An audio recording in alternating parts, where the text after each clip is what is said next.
A maioria das pessoas abre a Bíblia buscando consolo, mas pouquíssimos, percebem que dentro dessas páginas também está escondido um código de prosperidade real.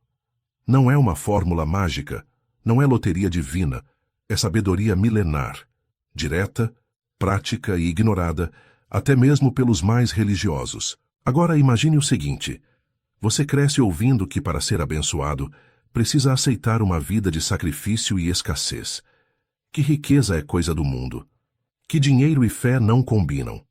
Mas e se eu te disser que isso é uma mentira construída por interpretações distorcidas? A Bíblia não prega a miséria como sinal de santidade. Ela ensina a usar o que Deus te deu, mente, visão e propósito, para construir uma vida próspera, em todos os sentidos. E não sou eu quem diz isso. É Salmos. É o próprio Cristo falando de talentos, multiplicação, mordomia. Só que poucos enxergam. Neste vídeo, vou te mostrar o que nunca te contaram. Como versículos esquecidos, mal interpretados ou ignorados podem acender a luz que faltava entre você e a abundância que Deus já colocou no seu caminho. Agora, se você tem fé, mas sente que algo está travando sua prosperidade, fique até o fim. Porque talvez o que te falta não é esforço nem sorte, é revelação. A verdadeira prosperidade não começa com dinheiro, ela começa com entendimento. E é por isso que hoje vamos abrir os olhos para algo que sempre esteve lá. A Bíblia não esconde os princípios da abundância. Ela revela, mas apenas para quem tem ouvidos para ouvir e olhos para enxergar além da superfície. E tudo começa com Salmos. Salmos, capítulo 1, versículo 1, não poderia ser mais direto. Bem-aventurado o homem que não anda segundo o conselho dos ímpios. Não é só uma frase bonita, é um alerta silencioso, porque o que destrói muitos sonhos não são os obstáculos, são as vozes erradas. Aquelas vozes que dizem que você está sonhando alto demais, que dizem que é melhor se conformar, que fazem piada quando você tenta crescer. Gente que nunca construiu nada, mas quer opinar sobre o seu alicerce. E o que a Bíblia ensina é simples e poderoso. A prosperidade começa quando você se recusa a se alimentar de conselhos baratos. Você quer mudar de vida? Então, comece a mudar quem influencia os seus pensamentos. Porque você é, inevitavelmente, o ambiente mental onde seus sonhos crescem ou morrem. É como plantar uma árvore num solo contaminado. Pode ter luz, pode ter chuva, mas as raízes adoecem. Agora, o segundo versículo traz o antídoto. Salmos 1:2 diz: Antes tem o seu prazer na lei do Senhor, e na sua lei medita de dia e de noite. Aqui está o segredo que poucos praticam. Prosperidade não é um milagre repentino. É uma construção silenciosa. Você já parou para pensar que a sua mente repete aquilo que você alimenta? Quem repete mentira vive como escravo dela. Mas quem repete a verdade planta liberdade. Meditar na palavra não é decorar versículos. É transformar princípios em decisões. É deixar que a verdade de Deus reescreva a forma como você vê o trabalho, o dinheiro, o tempo, as escolhas. E quanto mais sua mente se enche dessa verdade, mais o medo perde força, mais a dúvida enfraquece, mais a fé se transforma em atitude. É aí que o impossível começa a se curvar. Não porque o mundo mudou, mas porque você mudou por dentro. E então vem o terceiro versículo, e com ele a promessa que muda tudo. Será como a árvore plantada junto a ribeiros de águas, a qual dá o seu fruto na estação própria. Esse é um retrato fiel do que é viver uma vida próspera, de verdade. Veja, a árvore não está em qualquer lugar. Ela foi plantada, com intenção, com cuidado, no lugar certo. E esse lugar é à beira de águas vivas. Fontes que não secam. Fontes que vêm de Deus. Ela não depende da chuva nem do clima. Ela é sustentada por algo mais profundo. Por isso, quando os outros secam, ela continua firme. Quando a estação parece dura, ela continua nutrida. E aqui está o ensinamento escondido. Prosperar não é ter tudo o tempo todo. É permanecer firme, mesmo quando tudo parece incerto. É dar frutos no tempo certo. Não no tempo do ego, mas no tempo da sabedoria. Porque a árvore não se apressa. Ela não compete. Ela simplesmente cresce. Profundamente enraizada onde a fonte nunca falha. E esse é o retrato que Deus quer que você veja de si mesmo. Você foi criado para florescer, mas não em qualquer solo. Você precisa estar conectado à fonte certa, à palavra que nutre, à presença que guia, ao propósito que sustenta. Porque quem está enraizado em Deus não teme os ventos nem as estações, frutifica no tempo certo, e quando o fruto vem, ele vem maduro, cheio, duradouro. Enquanto o mundo corre por atalhos, a Bíblia ensina a construir com profundidade. E talvez esse seja o maior erro de quem busca prosperidade: achar que riqueza se mede só pelo que se tem, e não pelo que se é, mesmo quando ninguém está olhando. Provérbios capítulo 15, versículo 6 diz: Na casa do justo há um grande tesouro, mas nos lucros dos ímpios há inquietação. Aqui está a próxima chave. Riqueza verdadeira não é aquilo que você acumula, é aquilo que você sustenta em paz. O mundo ensina a correr atrás do dinheiro. A Bíblia ensina a construir uma casa justa e deixar que o tesouro seja consequência. Você conhece alguém que tem muito, mas vive inquieto? Que tem contas recheadas, mas noites vazias? Que até parece vencer, mas não tem paz para desfrutar? A palavra já avisava: nos lucros dos ímpios há inquietação.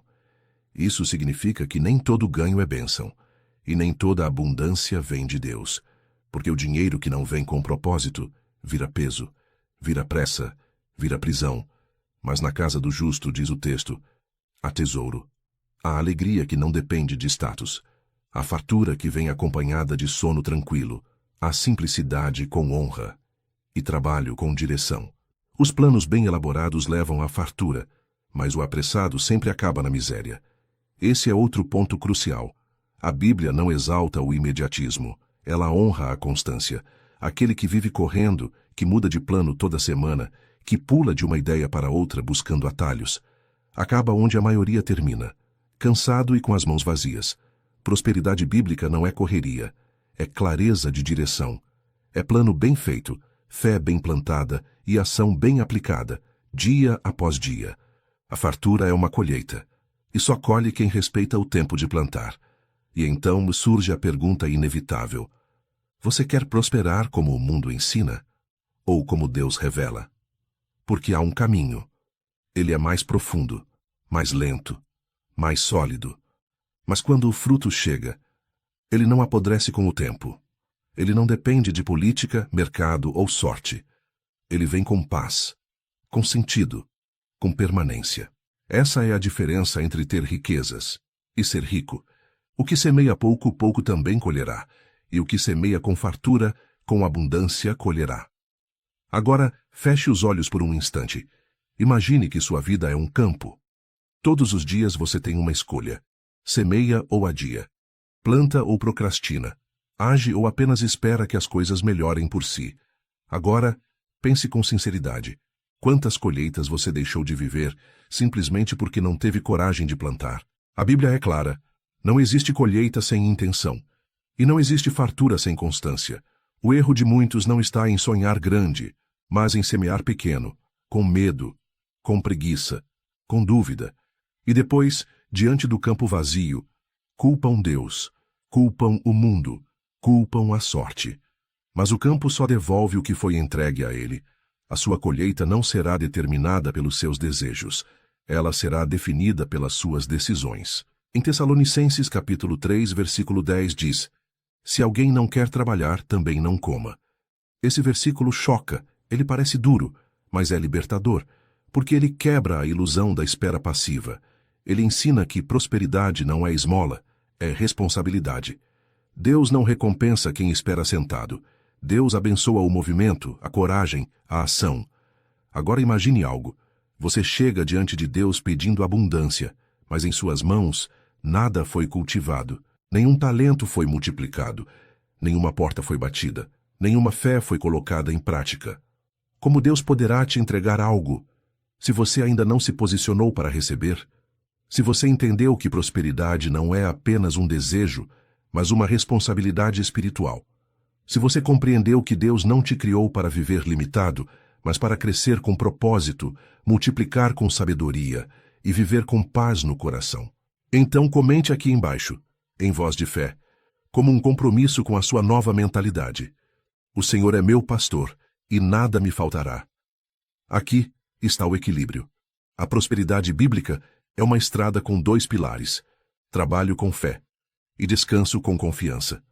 Imagine acordar pela manhã com essa certeza, que você faz sua parte com excelência, e confia que Deus fará o que está fora do seu alcance.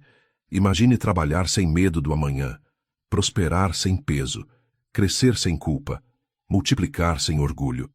Essa é a abundância que vem do alto, porque quando o Senhor é o seu pastor, você não precisa mendigar oportunidades, você é guiado, você é sustentado, você é suprido, em paz. E agora, respire fundo. Pense na vida que você sempre quis viver, não de ostentação, mas de propósito, de liberdade, de tranquilidade para quem você ama. Ela é possível, mas ela não será entregue aos mais rápidos. Será revelada aos mais sábios, aos que entendem que prosperidade é espiritual antes de ser material.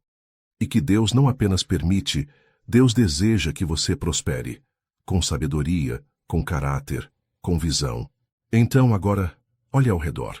A maioria está distraída, correndo atrás do que brilha por fora, mas ignorando o que arde por dentro, buscando fórmulas rápidas, mas fugindo da única coisa que realmente transforma: a disciplina da mente.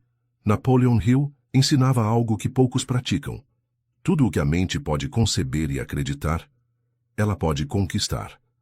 Mas essa conquista não acontece num palco. Ela começa no silêncio, nas escolhas que ninguém aplaude, nos hábitos que você cultiva quando ninguém está olhando. Você quer prosperar? Então comece não pelo mundo, mas por você. Reconstrua sua mentalidade como quem ergue um templo. Destrua os velhos pensamentos de escassez. Troque a dúvida pela decisão. Troque o medo pela fé em ação. Porque fé sem obra é ilusão, mas fé com movimento é revolução interna. Hill dizia: as pessoas não falham por falta de capacidade, elas falham por falta de propósito claro e desejo ardente. Então pergunte-se: o que você quer de verdade? Não o que o mundo espera de você, mas aquilo que, se não fizer, vai te perseguir até o último dia da sua vida. Você não foi criado para sobreviver, foi criado para manifestar, para usar os dons que Deus te deu e entregá-los ao mundo com coragem. E se você sente medo, ótimo. O medo é o guarda de um portão importante. Você só teme aquilo que importa. Então avance mesmo com medo, porque é ali que está o seu ouro. Pare de esperar pelas condições perfeitas. Elas nunca virão. Mas a decisão, ela pode acontecer agora. Levante-se com fé. Planeje com sabedoria. Haja com consistência. E agradeça como se já tivesse recebido. Porque o universo e Deus respondem à clareza, não à hesitação. Lembre-se, prosperar segundo a Bíblia não é ter mais do que os outros. É ser mais do que você foi ontem. É desenvolver sua mente, seu caráter, sua visão. É entender que o maior tesouro não está nas riquezas externas, mas na transformação interna que te torna capaz de sustentá-las. Porque de que adianta conquistar o mundo se a sua alma continua com fome de sentido? Por isso, a verdadeira prosperidade começa quando você decide crescer por dentro, quando você assume o controle da sua mente, quando você cultiva pensamentos que constroem, quando você se afasta do vitimismo e começa a agir com sabedoria, consistência e fé. Seja fiel no pouco, seja constante na preparação, seja guiado pelos princípios eternos, não pelos impulsos momentâneos. A mudança não acontece quando tudo lá fora melhora. A mudança acontece quando você melhora por dentro. E é exatamente isso que este canal existe para te lembrar. Aqui você vai encontrar sabedoria bíblica, desenvolvimento pessoal, reflexões profundas e orientações práticas para viver uma vida rica de propósito. Se essa mensagem tocou você, então se inscreva agora. Ative as notificações e compartilhe este vídeo com alguém que também precisa despertar. Porque a palavra de Deus não muda, mas ela muda tudo o que toca, inclusive você.